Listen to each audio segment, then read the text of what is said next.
अस्सलामुअलैकुम सफ़ी न्यूज़ में खुशामदीद। सफारत खाना यानी एम्बेसी और जवाज़ात का रमज़ान में ड्यूटी टाइमिंग और गैर मुल्की ट्रकों के लिए इलेक्ट्रॉनिक ट्रांसपोर्ट दस्तावेज़ात लाजमी करार समेत 3 अहम खबरें सऊदी अरब से आपके साथ शेयर करेंगे। वीडियो को पूरा ज़रूर देखिएगा। बिना टाइम गवाए बढ़ते हैं पहले खबर की जानिब। पहला खबर ये है कि सऊदी अरब में मौजूद जद्दा कौंसलेट ने ये अनाउंसमेंट जारी किया है और रमज़ान अल मुबारक में उन्होंने अपना ड्यूटी टाइमिंग जो है वो शेयर किया है, वो आपके साथ शेयर कर रहे हैं। रमज़ान अल मुबारक में अगर किसी का भी कौंसलेट या फिर एम्बेसी से मुतल्लक काम है तो वो ये जान ले कि इतवार से जुमरात तक जो है वो कौंसलेट और एम्बेसी खुला रहेगा और जो ड्यूटी टाइमिंग बताया गया है वो सुबह 7 बजे से लेकर दोपहर 1 बजे तक आप जो है कौंसलेट जा सकते हैं, खदमात हासिल कर सकते हैं। चाहे आपने शनाख्ती कार्ड रिन्यू करवाना हो या फिर पासपोर्ट या फिर कोई और मसला हो, सुबह 7 से लेकर दोपहर 1 बजे तक जो है वो कौंसलेट खुला रहेगा। तो ये रमज़ान अल मुबारक में जद्दा कौंसलेट यानी एम्बेसी का जो ड्यूटी टाइमिंग है वो आपके साथ शेयर कर दिया। दूसरा खबर आपके साथ शेयर करते हैं। दूसरा खबर जवाज़ात की रमज़ान अल मुबारक में ड्यूटी टाइमिंग है।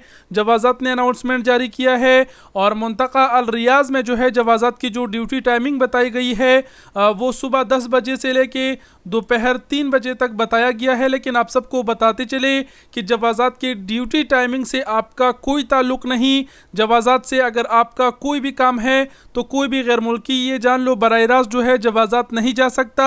आपका कोई भी मसला हो वो आपका कफिल ही निपटाएगा और अगर आपको लाजिम वो मसला खुद ही निपटाना है तो आपने जवाज़ात के दफ्तर जाना है, बाहर जो है एजेंटों की थ्रू वगैरह आपने वो मसला निपटा देना है। बहरहाल आपको जवाज़ात के दफ्तर अंदर जाने नहीं दिया जाएगा क्योंकि आपका राइट ही नहीं बनता, आपका कोई काम ही नहीं वहाँ होगा क्योंकि आपका जो तमाम तर जिम्मेदारी है इकामे के तमाम तर मसले मसाइल का वो आपका कफिल ही उसका जिम्मेदार है यानी आपका कफिल ही वो करेगा। तो ये दूसरा खबर था जवाज़ात की जानिब से। बढ़ते हैं तीसरी खबर की जानिब। तीसरा खबर जो है वो पब्लिक ट्रांसपोर्ट अथॉरिटी की जानिब से है और सऊदी पब्लिक ट्रांसपोर्ट अथॉरिटी ने कहा है कि सऊदी अरब आने वाले गैर मुल्की ट्रकों को 1 अप्रैल से जो है वो इलेक्ट्रॉनिक ट्रांसपोर्ट दस्तावेज़ात जो है वो पेश करने होंगे।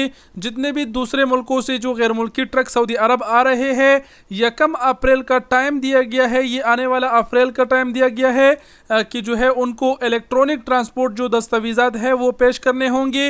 उसके बगैर जो है उन्हें मुमलिकत में दाखिले की इजाज़त नहीं होगी यानी उन्हें एंट्री नहीं दी जाएगी। पब्लिक ट्रांसपोर्ट अथॉरिटी की जानिब से बयान में मज़ीद भी बहुत से बातें कही गई है कि ये पाबंदी की क्या मकसद है, क्यों लगाई गई। इस हवाले से बहुत सारी बातें कही गई है जो मैं अभी अगर आप शेयर करूंगा तो वीडियो काफ़ी लंबी हो जाएगी।